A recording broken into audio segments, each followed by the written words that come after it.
everyone, welcome to my YouTube channel. It's Mike the Vapor. Today I have a bit of a different video that's going up.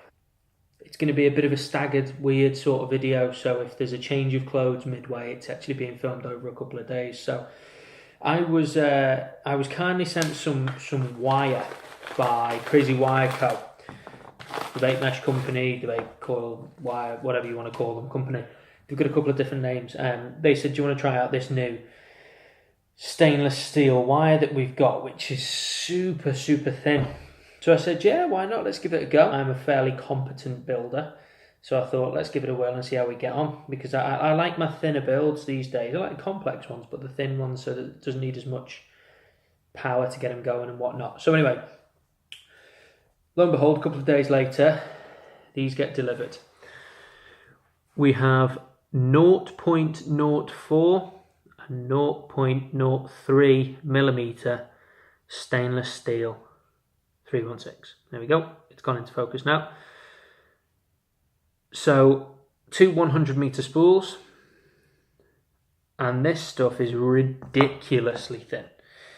The thinnest I've ever worked with is 0.12. And that's for like the outer wires on Claptons and Aliens and all that jiggery pokery. And this is 0.03, 0.04. So the average human hair apparently is 0.08. Some of them are a little bit thinner, 0.06. So this is nearly half the thickness of a human hair. Now I have some here. I very much doubt you're going to see it on camera. There we go. We can maybe just get a little reflection somewhere. It's so thin, I literally can't even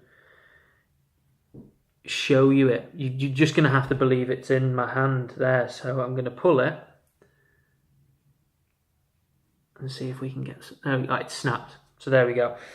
So it's super thin. So I was trying to make some fused Claptons out of it. I tried them by hand. I tried them with the Daedalus. The results are here, and as you can see, it didn't go very well. So it was snapping, it was tangling, it was overlaying, it was doing my head in, and that was with the slightly thicker 0.04. The 0.03, I haven't even opened the spool, it's all still in there. I mean, I don't even know if you can see here where the spool, see if we can get it to focus. This tiny line here is the wire. So it's very thin. So rather than me put together a video saying I failed, it's terrible, I hate the stuff, because I was getting very angry at it, I decided to contact a couple of people who are better at coil building than I am. Namely Ben, WSO, and Chris Grimes on Twitter. Those guys can do things that I've been trying to do for ages and I just can't do it, but they make it look easy. So basically what I'm going to be doing is I'm going to be sending out these spools to the master coil builders. This one's going to go to Chris, 0.03, and this one's going to be going to Ben, 0.04. What they're going to do is they're going to build something for me, and then they're going to send it back, and they're going to take me some macro shots and all that kind of stuff, and then we're going to actually show you what can be done with skills, basically, because I failed.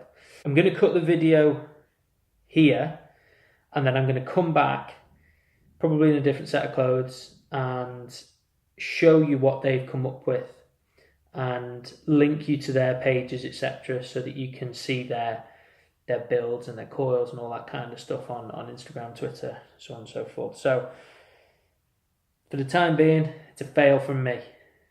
By the magic of video, I'm going to click my fingers and we'll be back in different clothes on a different day. We'll go from there.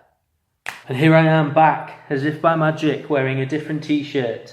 Same hat though, because that does seem to have been a trademark of mine. I've had a few people come up to me in the past and say, hey, you're the guy that wears the hat. Anyway, back to the thing, back to the review. I sent the wire across to Chris Grimes and Ben Southern on Twitter, and they are much better at this type of thing than I am. So they got the 0.03 went to Chris, and the 0.04 went to Ben.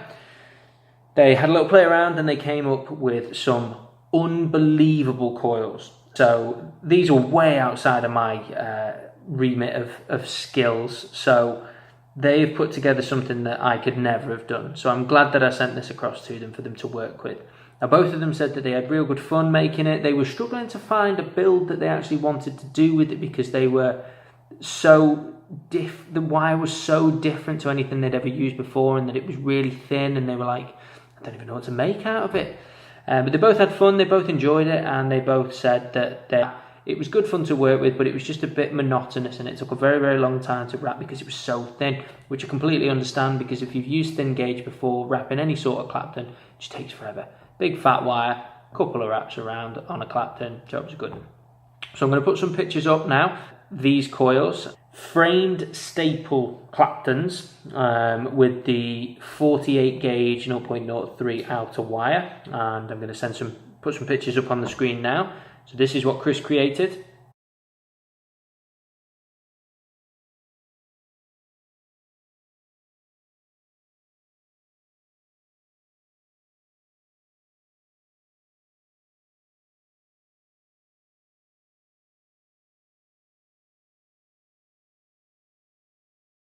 So as you can see there, unbelievable. These were taken with a macro lens, and the wire is just so fine, it's crazy. But he managed to make some incredible coils, and he actually sent them over to me, and I popped them in a goon, and the flavour from them was just spot on. Not to mention the colours, as you can see in the pictures, they just look awesome. We've then got Ben. Ben managed to make some binary fray pulls.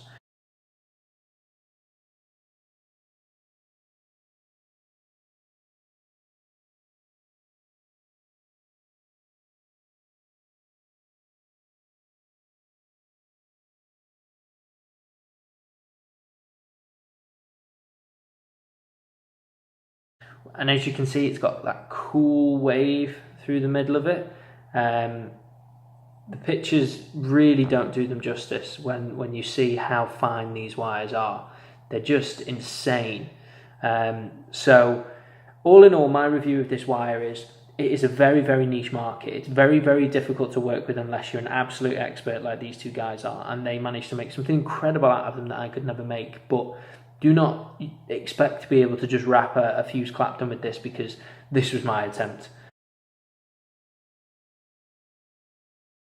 As you can see, it didn't turn out very well, hence the reason why I had to send it over to them. So the wire itself is great, the colours that come out of it are fantastic, as usual, crazy wire coat, really high quality stuff, but don't expect to be able to build something with this if you're not an expert builder like these guys. Chris actually sells coils on Twitter and is in the process of launching a website, so I'll put the description to both of them in the link and get it sent over, and they'll be able to provide you with some pretty insane coils. Now, I know that Ben used to sell stuff on Twitter, but he doesn't anymore. He might do in the future, so go give him a follow anyway and look at some of his builds, because they're ridiculous, and these guys are awesome with photography, and some of the shots that Ben gets just look so cool. They just don't look real, some of these coils, but they are, because I've got some. In fact, I've actually got some in here right now. Here's a picture. So these are the ones that Ben provided, and yeah, they're just, both of them are awesome. So in 30-second review, the wire itself is fantastic quality as per, delivery was quick as per, price is great as per. However, don't expect to be able to build something from this if you're a beginner builder or you're looking to just wrap something without pulling half your hair out. So that's me, Mike the Vapor. Thank you very much. Follow me on Twitter at Mike the Vapor. I'm also on Instagram, although I'm not really overly active on there at the moment. You can check out my YouTube channel, which we're on now. If you give me a subscribe, a like, a follow, and all that kind of stuff. I'm running a load of competitions at the moment after the Vapor Expo. So get in there, get retweeting, and you can win yourself some cool stuff. So thank you very much, Mike the Vapor. My stupidly thin SS316 review. And yeah, hope you like the pictures.